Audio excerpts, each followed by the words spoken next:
The universe, if we listen, if we pay attention, the universe shows us the way. And we forget that. It's really easy to forget that in our everyday hectic lives. But the days that have been the easiest for me have been the days when I was paying attention.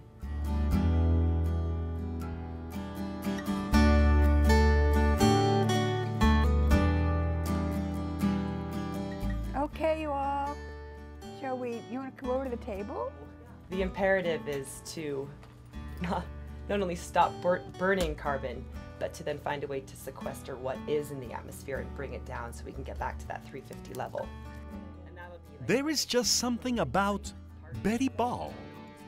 She has that certain quality that prevents her from staying silent. She also has something else. A constant and burning desire to fix things that have neither a quick or easy fix. And these are not little things.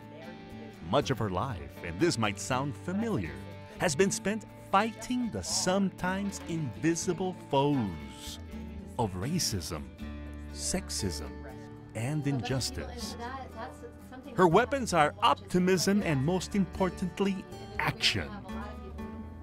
By taking action on various issues that we're concerned about, such as the war in Iraq or Afghanistan or the upheaval in the Middle East, that we are able to create more awareness and hopefully get other people involved and engaged in these issues. And as you heard, that we were talking about the climate change issue, which affects us all very greatly and is really rooted and connected to everything else. All these issues are ultimately connected to one another. And so, you know, we work on a multitude of different issues because they are all connected, and we help people make those connections. We provide a way for people to get involved, for people to get more information and then actively become engaged in working on these issues. Her desire to fight for her beliefs and lend a hand to the unknown or the unnoticed came early and settled deeply. At the age of 10, we moved to Texas, and integration was not a part of the culture there at all. And I was appalled. I was really, really appalled at the racism I saw and the separatism and the shunning of people of color in the community. My father, for instance, was there in Lubbock to start the YMCA, and he was not allowed to have African Americans come to the YMCA. So he started a YMCA program in the African American community. So we got to spend a great deal of time there. And I just feel so blessed and so fortunate that I got to have that experience when I was 10, and it stayed with me ever since. And I vowed then that I was going to work to end this, the horrible racism. For her, it has always been a matter of looking at life's wrongs and wondering, how can I make it right? Make it better? Shine a light?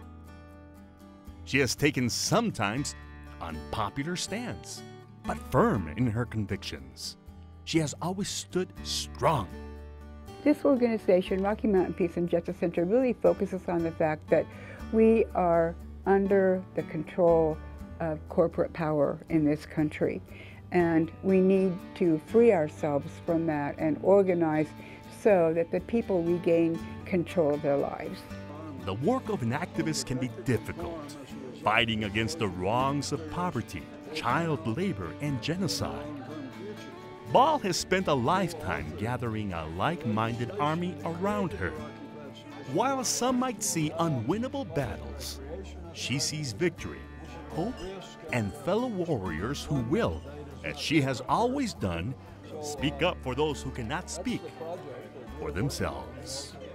We all really need to work in our own self-interest, because if you truly are working in your self-interest, you make sure that there's clean water for everybody. You make sure that there's healthy food for everybody. You make sure that everybody has the same rights and the same opportunities. Because as soon as any of that changes and it's denied to anybody, then it's denied to you too. And, you know, I mean, we're all in this together, and our self-interest is integrally tied with everybody else's self-interest, and it's all the same.